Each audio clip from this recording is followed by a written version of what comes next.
इंसान जानलेवा जहर पीने के बावजूद कैसे जिंदा रह सकता है? अगर उसने जहर नहीं पिया, ना जहर मिला खाना खाया, तो इतने दिन हमारी कैद में जिंदा कैसे बच पाया? मुझे पक्का यकीन है कि हमारे अपने लोगों में से ही कोई उसके साथ मिला हुआ था। पता करो वो कौन हरामखोर था। सवाल ये नहीं है कि वो बच कैसे गया, उसका जवाब तो बहुत आसान है। आप जो कुछ भी करते हैं मेरे पीठ पीछे खामोशी से करते हैं। इसका अंजाम तो यही होना था। सवाल ये है कि जिंदा बचकर अब वो क्या करेगा। मेरा मशवरा है कि तुम उससे शादी से मना कर दो। तुम्हारा उसके साथ शादी करना मौत के मुंह में हाथ डालने के बराबर है। ज़मीर सही कह रहा है। ये बाप बेटे मिले हुए हैं, ये सब का सब एक ढोंग है, ढोंग। आप दोनों के मशवरे का शुक्रिया, मगर मैं मौका देकर फैसला नहीं बदलती। सब कुछ वैसा ही होगा जैसे पहले होना था। और अब अगर किसी ने नौरोज आदम को मारने का सोचा भी तो मैं उसे जान से मार दूंगी। दुनिया सौ सौ रंग बटावे,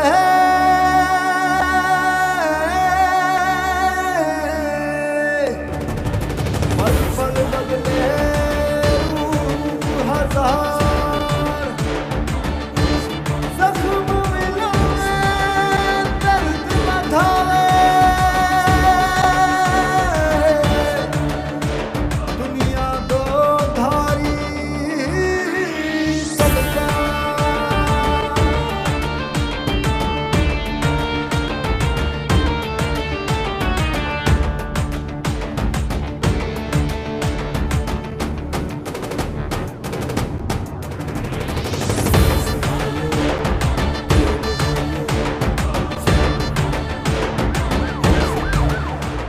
मिस वापस क्यों जा रही है? तुम हैरान क्यों हो रहे हो? 2 टुकड़े दिए होंगे, घूम गए। साहब ने टुकड़े दिए कम, वो तो इलाज के लिए गया था।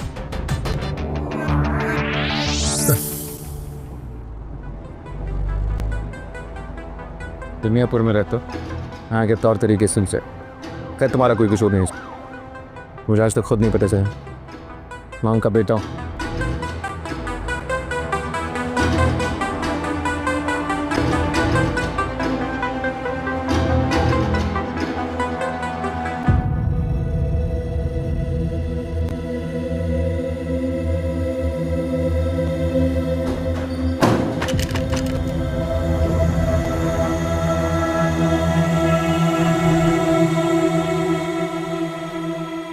तुम यहाँ?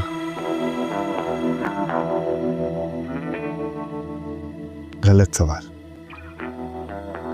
इस वक्त सही सवाल ये होना चाहिए कि तुम जिंदा बच पाओगे या नहीं।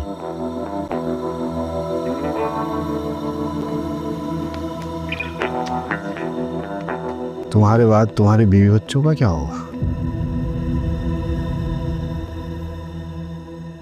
हम तुम्हें काट के मारेंगे या तुम्हारे भेजे में गोली उतारेंगे?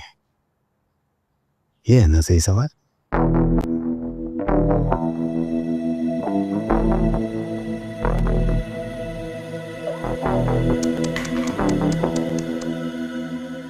मीर हसन, काश हम भी उतने ही बेवकूफ होते जितने के तुम हो।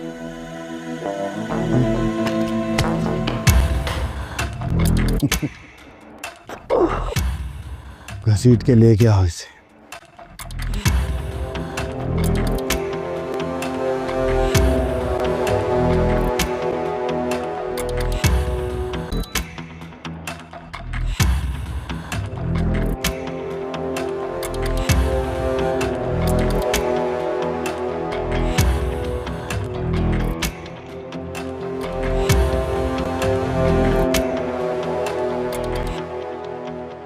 दुनियापुर से हट गई है पुलिस। अब शायद कुछ अरसे तक वापस ना आए। बाप अब भी अपनी बेटी की शादी करवा रहा है शामिर से। बात तो नहीं की उसने अब तक। जानते हैं तुझे कुछ नहीं हुआ था। पता चल गया होगा उसे। बेटी आई थी उसकी अस्पताल में, मेरी तबीयत पूछ रहा है।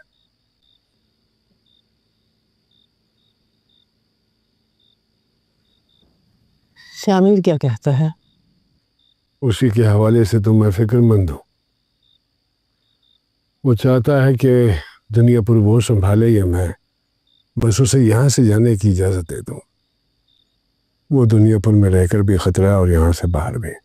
बस भरोसा नहीं कर पा रहा हूँ उस पर। दरअसल शामिर के अंदर का रहम दिल इंसान अभी मरा नहीं है। जिस दिन वो मर गया वो खुद ब खुद हमारे पास आ जाएगा। मर भी कैसे सकता है माँ? उसने वो सब कुछ कहाँ देखा जो मैंने देखा।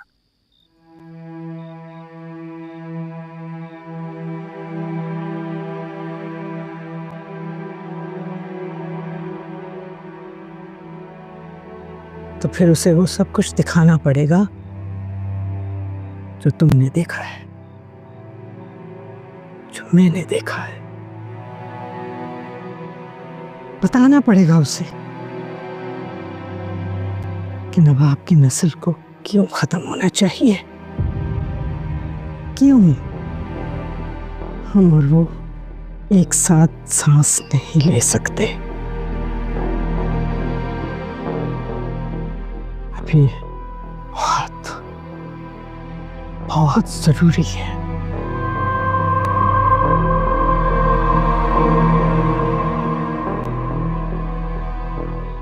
जरूरी तो है माँ,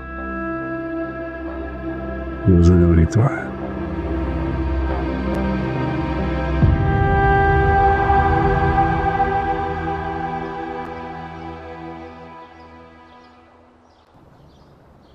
क्या सोच रही हो? इन दरख्तों को देखो, कितना साबित कदम है। कितने दुख देखे हैं इन्होंने, कितनी तूफान, कितनी बारिशें देखी हैं, मगर फिर भी अपनी जगह खड़े हैं। इन दरख्तों ने बहुत सारे लोगों का खून भी देखा है। साबित कदम तो ये है ही,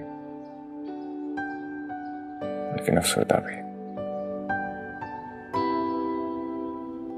तो हम मिलकर इनकी अफसरदगी खत्म कर देंगे। दरख्तों, साबित कदम रहना, अफसरदा मत होना।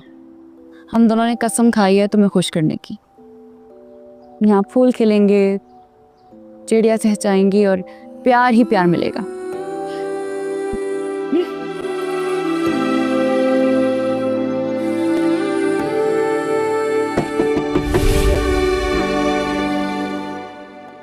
आप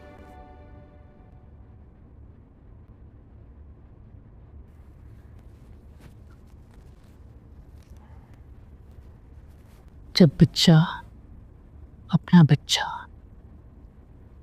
छत से छलांग लगा रहा हो तो उसके पास जाकर उसे वापस लाया जाता है। दादी, अपनी जगह बैठकर बुलाया नहीं जाता। हम अपना वक्त ज़ाया कर रही है आप। मैं छत से छलांग लगाने वालों में से नहीं हूँ। बस वो नहीं बन सकता जो आप और सब मुझे बनाना चाहते हैं।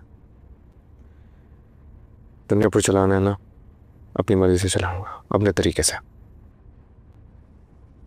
हर वक्त खून की प्यास नहीं है मुझे, और ना ही मैं बेगुनाह लोगों का खून बहा सकता हूँ। बेगुनाह लोग? नवाब और उसकी बेटी? जी, नवाब और उसकी बेटी। मुझे पता है नवाब से आपकी बहुत पुरानी दुश्मनी है, और ऐसी कैसी दुश्मनी रहती, कितनी जानें गई हैं, कितने लोग मरे, कितने लोगों का नुकसान हुआ है, बस। और उसकी बेटी को हम क्यों मारे? किया क्या है उसने? कसूर क्या है उसका? बिला वजह क्यों नुकसान पहुंचाया उसे? अब तो इतनी नफरत है, इतनी फरकत, ये हम एक दूसरे से सच क्यों नहीं बोल सकते? तू जानता है ना, हम उनके नौकर थे। हाँ दादी जानता हूँ, हम उनके नौकर थे, बहुत जुल्म किया उन्होंने, कितना कुछ किया हमारे साथ। ये सारी कहानी मैं कई 100 दफा सुन चुका हूँ सबसे। सवाल ये कि अब क्या, इसके बाद क्या, और कब तक चलता रहेगा यह सिलसिला? हमारी हैसियत उनसे ज्यादा है। बात हैसियत की नहीं है, बात गैरत की है।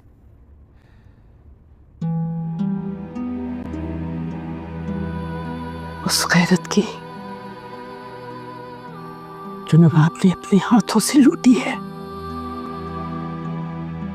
क्या मतलब?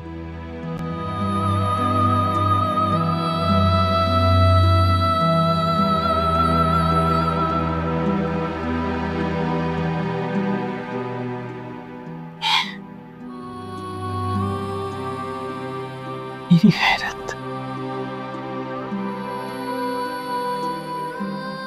मेरी इज्जत सब नोची है उस नवाब ने।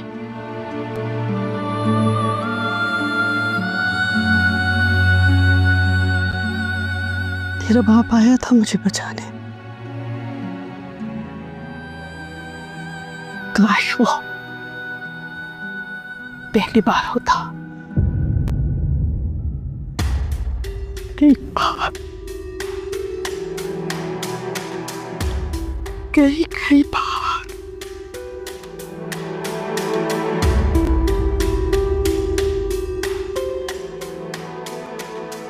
जब मुझे कोई बचाने नहीं आ सका, नौकर दीना, नौकर की माँ,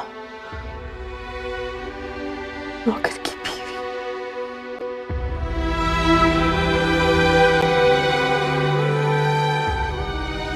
तेरे बाप को पता चला तो उसने कसम खाई कि वो नवाब की नस्ल को खत्म कर देगा। उसने क्या कसम खाई? मैंने कसम दी। और एक बात गौर से सुन ले, ये काला कफन जो मैंने साल से पहना हुआ है उस वक्त तक नहीं उतरेगा जब तक मैं नवाब की मरी हुई शक्ल नहीं देख सकती।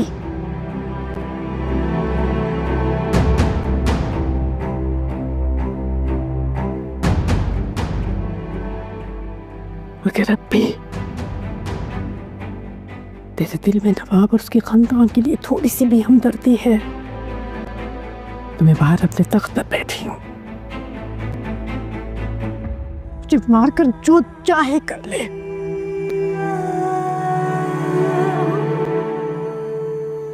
वरना वही कर तेरा बाप कहता है।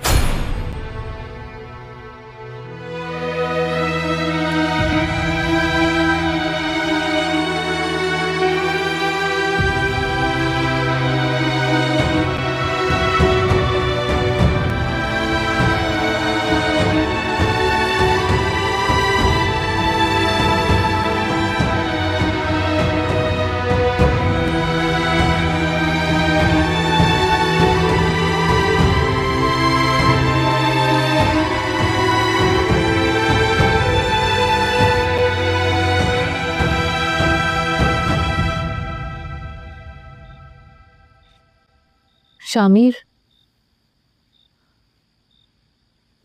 साहब बहुत बेहतर हैं अस्पताल से आने के बाद। बीमार नहीं थे वो। अच्छा, तो फिर ये सब क्यों किया? नीचे कमरे में बैठे, जाके पूछ लो उनसे।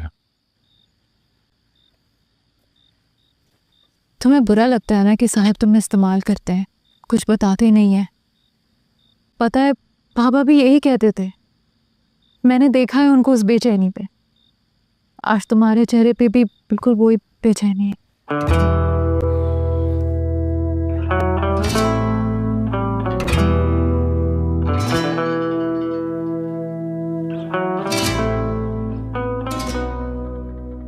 इल्मी बहुत बड़ी नेमत है, घिन आती है मुझे सबसे। खुदा का शुक्र करो तुम लाइल्म हो। अगर हकीकत जान जाओ तो अपने हाथों से ही अपना गला दबा दो।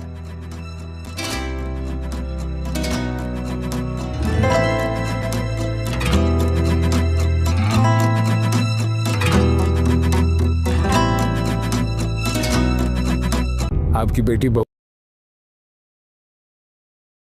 बन रही है हमारी। बड़ी बेसब्री से इंतजार है बहू को घर लाने का।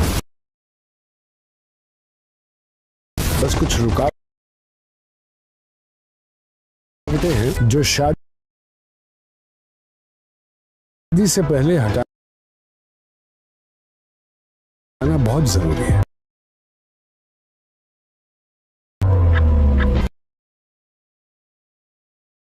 मुझे नौरोज आदम को मारना है।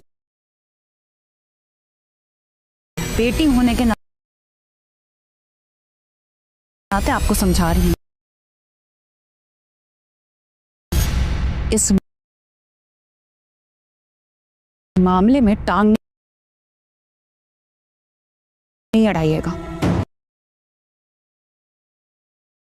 अगर चाहते हो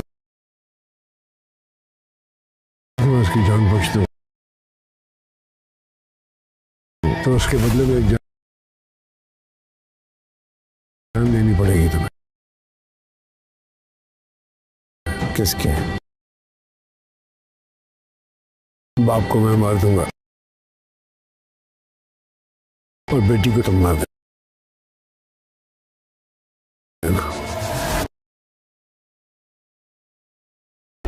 आखिरी ध्यान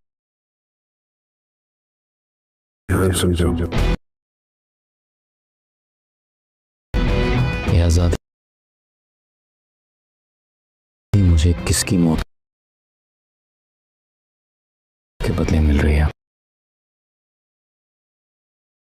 एक काम तो तुम ही कर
अस्सलामुअलैकुम फ्रेंड्स, आज हम बात करेंगे इल्म काफ़िया के बारे में कि बेसिकली इल्म काफ़िया क्या होता है। ये कुछ इस तरह की मालूमात हैं या इस तरह के अलूम हैं जो बेसिकली हमारे ना तो किताबों में हमें पढ़ाए जाते हैं और ना ही बुक रीडिंग्स का बच्चों को जो है ना वो शौक़ होता है जिससे वो पढ़ें। तो यहाँ पे आज हम देखेंगे कि इल्म काफ़िया बेसिकली होता क्या है। ये तो इंसान के पूरे जिस्म और हरकत व सकनात में खालिक के छुपे हुए इशारों को समझने का इल्म है। यानी कि हमारे जो जिस्म है, इस पूरे जिस्म में जितनी भी हरकत हैं, जितनी भी हम जो है ना वो हरकत करते हैं, हरकत व सकनात हैं, तो उसमें कहाँ-कहाँ पे खालिक छुपा हुआ है। मतलब वो कौन सी ऐसी चीज़ें हैं, जो वो कौन से ऐसे इशारे हैं जो हमें अल्लाह की तरफ लेकर जाते हैं, वो कौन सी ऐसी चीज़ें हैं, तो उन चीज़ों के इल्म को इल्म काफ़िया कहते हैं। मैं जिस दौर में इल्म काफ़िया की स्टडी में मसरूफ़ था, तो इस वक्त कई हैरत अंगेज़ बातें मेरे सामने आई। मतलब मैंने एक आदमी के गले पर बिल्कुल आमने-सामने 2 तिल देखे, तो फ़ौरन इसकी तरफ रुजू किया, तो पता चला कि ये तो फंदे की अलामत है। अब ये देखें, अब ये बंदा ना जो भी इस स्टडी को, इस बुक को लिख रहा है ना, उसने अपनी कैफ़ियत बताई है, उसने अपनी सिचुएशन बताई है कि वो इस चीज़ को लेकर क्या सोचता है, ठीक है? तो अपनी सिचुएशन बता रहा है, अपनी कैफ़ियत बता रहा है कि वो कह रहा है कि जब मैं इस इल्म के बारे में स्टडी कर रहा था, तो ये एक ऐसा वक़्त था कि मैं इस बुक की स्टडी में इतना डूबा हुआ था कि मैं जब भी किसी को देखता था, तो वही चीज़ मुझे लगती थी, वही चीज़ मुझे जो ना सामने लगता था कि जो मैं पढ़ के आया हूँ, वही कुछ मैं देख रहा हूँ। क्योंकि इंसान जब भी किसी चीज़ की स्टडी कर रहा होता है, जब भी किसी चीज़ के बारे में वो पढ़ रहा होता है, तो उसको यही चीज़ें फ़ील होती हैं कि जो कुछ वो पढ़ रहा है, तो वो उसको आगे से नज़र आती है। इंसान का यकीन उस चीज़ पर इतना ज़्यादा हो जाता है। तो यहाँ पे भी कुछ इसी तरह की अलामत है। उसने कहा कि मैंने एक आदमी को देखा, तो उस आदमी के क्या था कि चेहरे पर जो है ना वो गले के ऊपर 2 तिल थे, ठीक है? 2 तिल थे, तो उसने कहा मुझे लगा कि ये तो फंदे की अलामात हैं। मैंने इससे कहा तुम या तो खुदकुशी करोगे और गले में फंदा डाल लोगे या फिर तुम्हें हुकूमत की तरफ से फांसी दी जाएगी। और मैंने इसके मिजाज को देखा तो एक बहादुर आदमी था और मैं इस हकीकत से भी आशना था कि खुदकुशी बुज़दिल आदमी करते हैं। इससे मैंने इससे कहा कि इसका कभी इम्कान है तुम्हें फांसी की सज़ा होगी। अब देखिए, उसने कहा कि मैंने एक बंदे को देखा और देखता मैं क्या हूँ कि मैंने उसके गले पे जो है ना वो 2 तिल हैं, 2 तिल उसके गले पे। तो उसने कहा, मैंने उससे ये नतीजा अख़ज़ किया कि या तो तुम खुदकुशी कर लोगे, ठीक है? और या फिर तुम्हें ना गवर्नमेंट की तरफ से कोई फांसी दे दी जाएगी या फिर कोई तुम्हारे जो है ना वो गले में फंदा डाल देगा। मतलब ऐसा कुछ तुम्हारे साथ ज़रूर होगा। तो कहता ये चीज़ भी मैंने देखी कि जो खुदकुशी होती है वो तो बुज़दिल लोग करते हैं ना, एक समझदार इंसान तो खुदकुशी नहीं करता। बट उसका ये था कि फिर मुझे लगा कि नहीं, तुम खुदकुशी तो नहीं कर सकते, तुम एक बहादुर आदमी हो, तो हो सकता है इस बात का बहुत ज़्यादा इम्कान है कि तुम्हें गवर्नमेंट की तरफ से फांसी दे दी जाए या कोई ऐसा मसला बन जाए जिसमें तुम्हारी रज़ा शामिल ना हो, क्योंकि तुम चूँकि एक बहादुर इंसान हो, ठीक है? फिर देखते हैं कि आगे हुआ क्या। उसका जो इल्म था, क्या वो कंप्लीट हुआ या नहीं हुआ। होना फिर ये था कि उसके बाद जिस वक़्त मैंने ये पेशगोई की थी, इस वक़्त मैं बच्चा था और उसे मेरी बात पर यकीन नहीं आया, मगर वो शख़्स एक कत्ल के जुर्म में चंद साल बाद फांसी हो गया। इस बात से ये बताना चाहता था कि इल्म काफ़िया भी एक यकीनी इल्म है। तो वो कह रहे हैं कि जब मैंने ये बुक पढ़ी और जब मैंने ये बात उस बंदे को की, तो उस वक़्त मैं एक छोटा-सा बच्चा था और उसने मेरी बात को बिल्कुल भी सीरियस नहीं लिया और बड़े ही जो जिस तरह अंडर एस्टिमेट करते हैं बच्चों को, उनकी बात। तो उसने कहा मुझे इसी तरह अंडर एस्टिमेट किया गया, उसने मेरी बात को बिल्कुल भी सीरियस नहीं लिया। और फिर क्या हुआ कि उससे फ्यूचर में जाकर उसका एक कत्ल उससे हो गया और कत्ल जैसे उससे हुआ तो उससे क्या हुआ कि एक जो है ना उसको गवर्नमेंट की तरफ से जेल में उसको फांसी दे दी गई। तो वो ये बताना चाह रहा है, जो राइटर है वो ये चीज़ बताना चाह रहा है कि जो इल्म काफ़िया होता है वो बिल्कुल सच्चा इल्म होता है और आपके जिस्म में ऐसी कोई ना कोई इशारे मौजूद होते हैं जिससे आपको पता चल जाता है कि अगले बंदे के साथ क्या होने वाला है। इसी वजह से उसने इस चीज़ की तरफ इशारा किया ना कि तुम्हें फांसी हो जाएगी या फिर तुम कुछ इस तरह खुदकुशी वगैरह करोगे।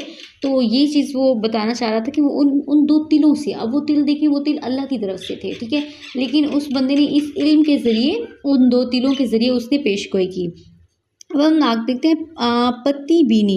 ये इल्म जदीद दौर में यूरोप में मुतारफ़ हुआ और इसमें चाय पीने के बाद जो प्याली में पत्ती रह जाती है, इससे अहकाम लगाए जाते हैं कि अगर पत्ती पान के पत्ते की तरह की शक्ल में मौजूद हो तो क्या होता है, अगर परिंदे की शक्ल में हो तो क्या होता है। मतलब ये हमारे पास क्या है, किस चीज़ का इल्म है, पत्ती बीनी का इल्म है। यानी कि जो लोग ये यूरोप में उन्होंने कहा ज़्यादातर इस इल्म को जो है ना वो मुतारिफ़ करवाया गया और इसमें जो बेसिकली चीज़ दिखाई गई है, बताई जाती है, वो ये है कि जब आप चाय पी लेते हैं और आपके कप में जो है ना वो पत्ती रह जाती है। अच्छा, वो पत्ती रह जाती है, उस पत्ती का क्या होता है कि अगर वो परिंदे की शक्ल में हो, मौजूद हो, तो उसका कुछ अलग से मतलब होता है। अगर वो जो है ना वो पत्ते की शक्ल में मौजूद हो तो उसका अलग से मतलब होता है।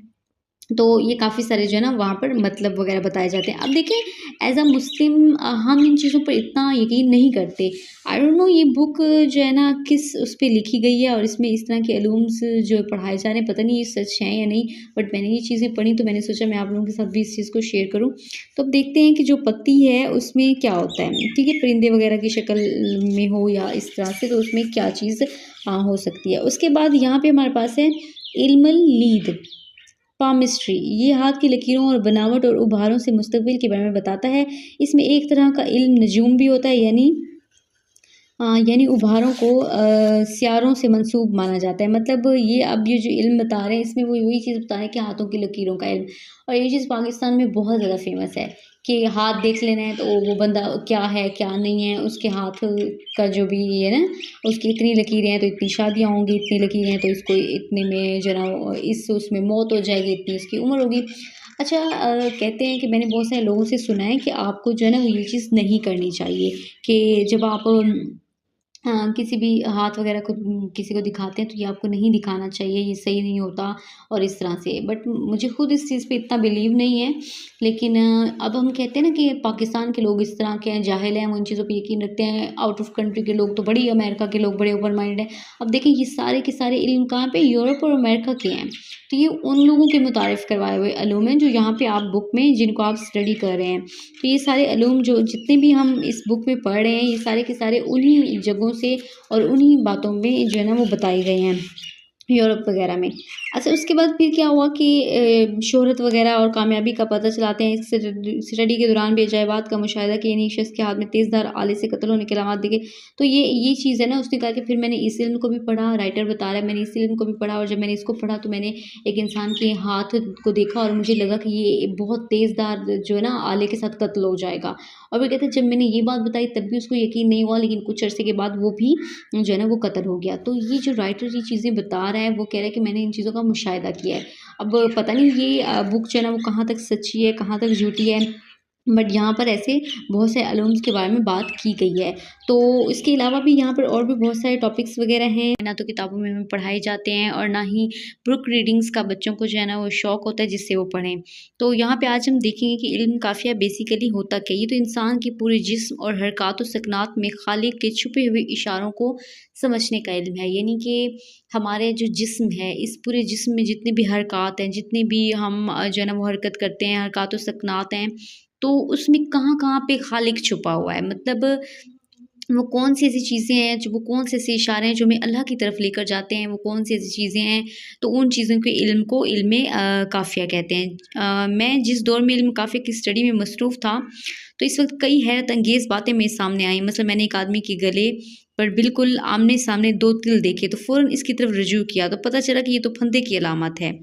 अब ये देखें, अब ये बंदा ना जो भी इस स्टडी को इस बुक को लिख रहा है ना, उसने अपनी कैफ़ियत बताई है, उसने अपनी सिचुएशन बताई है कि वो इस चीज़ को लेकर क्या सोचता है, ठीक है। तो अपनी सिचुएशन बता रहा है, अपनी कैफ़ियत बता रहा है कि वो कह रहा है कि जब मैं इस इल्म के बारे में स्टडी कर रहा था तो ये एक ऐसा वक्त था कि मैं इस बुक की स्टडी में इतना डूबा हुआ था कि मैं जब भी किसी को देखता था तो वही चीज़ मुझे लगती थी, वही चीज़ मुझे जो ना सामने लगता था कि जो मैं पढ़ के आया हूँ वही कुछ मैं देख रहा हूँ। क्योंकि इंसान जब भी किसी चीज़ की स्टडी कर रहा होता है, जब भी किसी चीज़ के बारे में वो पढ़ रहा होता है तो उसको यही चीज़ें फ़ील होती हैं कि जो कुछ वो पढ़ रहा है तो वो उसको आगे से नज़र आती है, इंसान का यकीन उस चीज़ पर इतना ज़्यादा हो जाता है। तो यहाँ पे भी कुछ इसी तरह की अलामत है। उसने कहा कि मैंने एक आदमी को देखा तो उस आदमी के क्या था कि चेहरे पर जो है ना वो गले के ऊपर 2 तिल थे, ठीक है, 2 तिल थे। तो उसने कहा मुझे लगा कि ये तो फंदे की अलामत हैं। मैंने इससे कहा तुम या तो खुदकशी करोगे और गले में फंदा डाल लोगे या फिर तुम्हें हुकूमत की तरफ से फांसी दी जाएगी। और मैंने इसके मिजाज को देखा तो एक बहादुर आदमी था और मैं इस हकीकत से भी आशना था कि खुदकुशी बुज़दिल आदमी करते हैं। इससे मैंने इसे कहा कि इसका कभी इम्कान है तुम्हें फांसी की सज़ा होगी। अब देखिए, उसने कहा कि मैंने एक बंदे को देखा और देखता मैं क्या हूँ कि मैंने उसके गले पे जो है ना वो 2 तिल हैं, 2 तिल उसके गले पे। तो उसने कहा मैंने उससे ये नतीजा अख़्ज़ किया कि या तो तुम खुदकुशी कर लोगे, ठीक है, और या फिर तुम्हें ना गवर्नमेंट की तरफ से कोई फांसी दे दी जाएगी या फिर कोई तुम्हारे जो है ना वो गले में फंदा डाल देगा। मतलब ऐसा कुछ तुम्हारे साथ ज़रूर होगा। तो कहता ये चीज़ भी मैंने देखी कि जो खुदकुशी होती है वो तो बुज़दिल लोग करते हैं ना, एक समझदार इंसान तो खुदकुशी नहीं करता। बट उसका ये था कि फिर मुझे लगा कि नहीं तुम खुदकुशी तो नहीं कर सकते, तुम एक बहादुर आदमी हो, तो हो सकता है इस बात का बहुत ज़्यादा इम्कान है कि तुम्हें गवर्नमेंट की तरफ से फांसी दे दी जाए या कोई ऐसा मसला बन जाए जिसमें तुम्हारी रज़ा शामिल ना हो, क्योंकि तुम चूँकि एक बहादुर इंसान हो। ठीक है, फिर देखते हैं कि आगे हुआ क्या। उसका जो इल्म था क्या वो कंप्लीट हुआ या नहीं हुआ। होना फिर ये था कि उसके बाद जिस वक्त मैंने ये पेशगोई की थी इस वक्त मैं बच्चा था और उसे मेरी बात पर यकीन नहीं आया, मगर वो शख्स एक कत्ल के जुर्म में चंद साल बाद फांसी हो गया।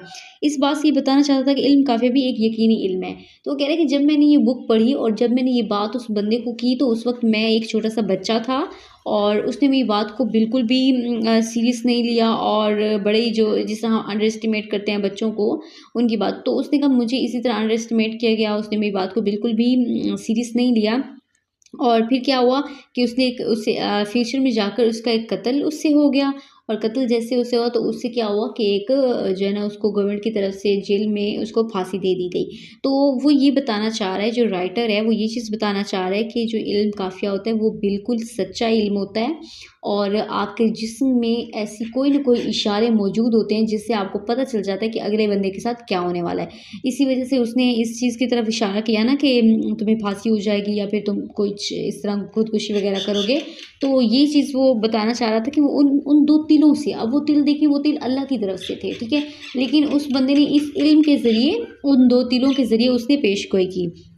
अब हम नाक देखते हैं पत्ती बीनी। ये इल्म जदीद दौर में यूरोप में मुतारफ़ हुआ और इसमें चाय पीने के बाद जो प्याली में पत्ती रह जाती है इससे अहकाम लगाए जाते हैं कि अगर पत्ती पान के पत्ते की तरह की शक्ल में मौजूद हो तो क्या होता है, अगर परिंदे की शक्ल में हो तो क्या होता है। मतलब ये हमारे पास क्या है, किस चीज़ का इल्म है, पत्ती बीनी का इल्म है, यानी कि जो लोग ये यूरोप में उन्होंने कहा ज़्यादातर इस इल्म को जो है ना वो मुतारिफ़ करवाया गया और इसमें जो बेसिकली चीज़ दिखाई गई है बताई जाती है वो ये कि जब आप चाय पी लेते हैं और आपके कप में जो है ना वो पत्ती रह जाती है। अच्छा, वो पत्ती रह जाती है, उस पत्ती का क्या होता है कि अगर वो परिंदे की शक्ल में हो मौजूद हो तो उसका कुछ अलग से मतलब होता है, अगर वो जो है ना वो पत्ते की शक्ल में मौजूद हो तो उसका अलग से मतलब होता है।